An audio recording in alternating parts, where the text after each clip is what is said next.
Pemirsa, kita ke kabar lainnya, jumlah korban yang terdampak banjir bandang di Kota Kendari, Sulawesi Tenggara terus bertambah.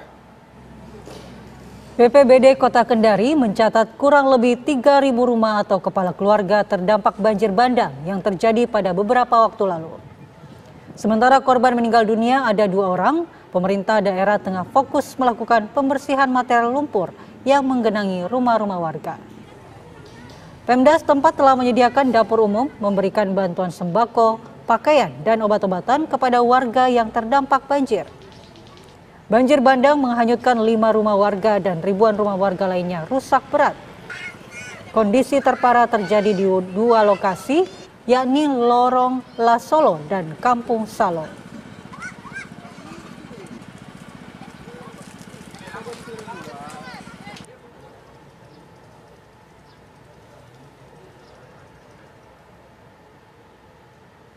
Bagaimana kondisi pasca banjir bandang di Kendari, Sulawesi Tenggara pagi ini? Kita tanyakan kepada rekan Erdika Mukdir yang berada di lokasi. Selamat pagi Erdika, bagaimana penanganan pasca banjir bandang yang telah dilakukan oleh Pemda hingga saat ini? Ya, baik Andi Kumala, Rendra, dan juga pemirsa di rumah dapat kami kabarkan memang banjir di Kota Kendari saat ini sudah benar-benar surut. Hanya saja tercatat dari dampak banjir itu sendiri, dari data BPBD setempat ada sekitar 3.000 kepala keluarga yang saat ini terdampak banjir, di mana memang pemerintah kemarin itu sudah melakukan peninjauan di lokasi dan berjanji akan segera melakukan pembenahan infrastruktur agar nantinya rumah-rumah yang terdampak banjir ini tidak terkena lagi banjir susulan jika terjadi hujan yang melanda Kota Kendari.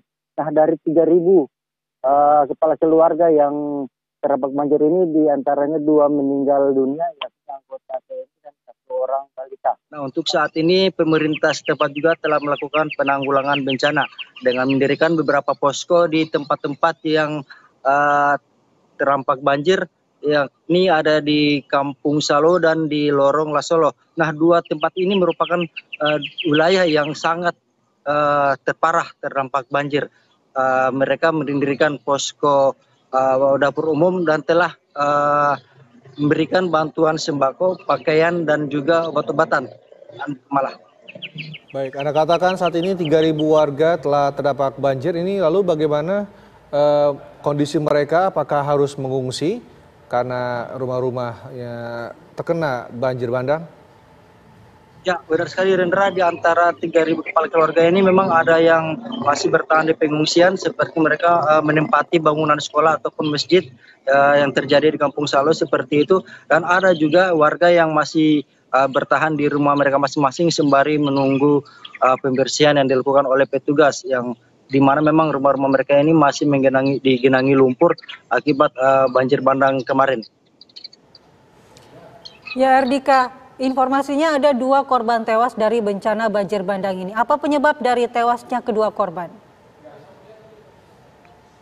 Ya, untuk anggota TNI yang tewas saat banjir itu sampai saat ini kami belum mendapat data rinci dari BPBD setempat. Sementara yang balita yang dinyatakan tewas ini memang dia terseret arus saat banjir melanda. Dan balita itu terlepas dari gendongan ibunya saat ibunya berupaya melakukan evakuasi mandiri untuk menyelamatkan diri dari genangan banjir yang terjadi pada malam itu.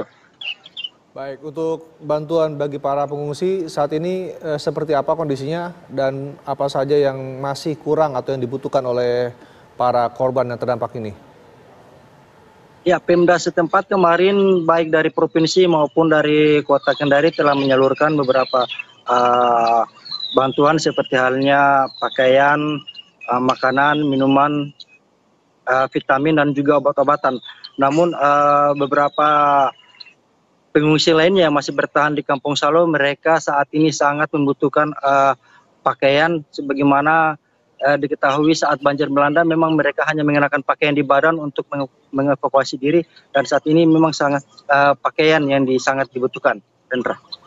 Ya Ardika, bagaimana cuaca saat ini di Kendari dan apa sebenarnya faktor penyebab utama dari banjir yang terjadi kemarin? Ya, menurut data dari BMKG setempat, semalam BMKG telah melakukan telah mengeluarkan data bahwa perkiraan cuaca yang terjadi pada pertengahan Maret ini diprediksi masih akan terus diguyur hujan sedang hingga lebat. Sementara untuk penyebab dari banjir sendiri memang luapan dari sungai yang berada di sekitar pemukiman warga ditambah lagi dengan tingginya intensitas hujan yang turun selama berjam-jam seperti itu. Malah. Baik, terima kasih Herdika Mukdir. Informasinya langsung dari Kendari, Sulawesi Tenggara. Selamat bertugas kembali.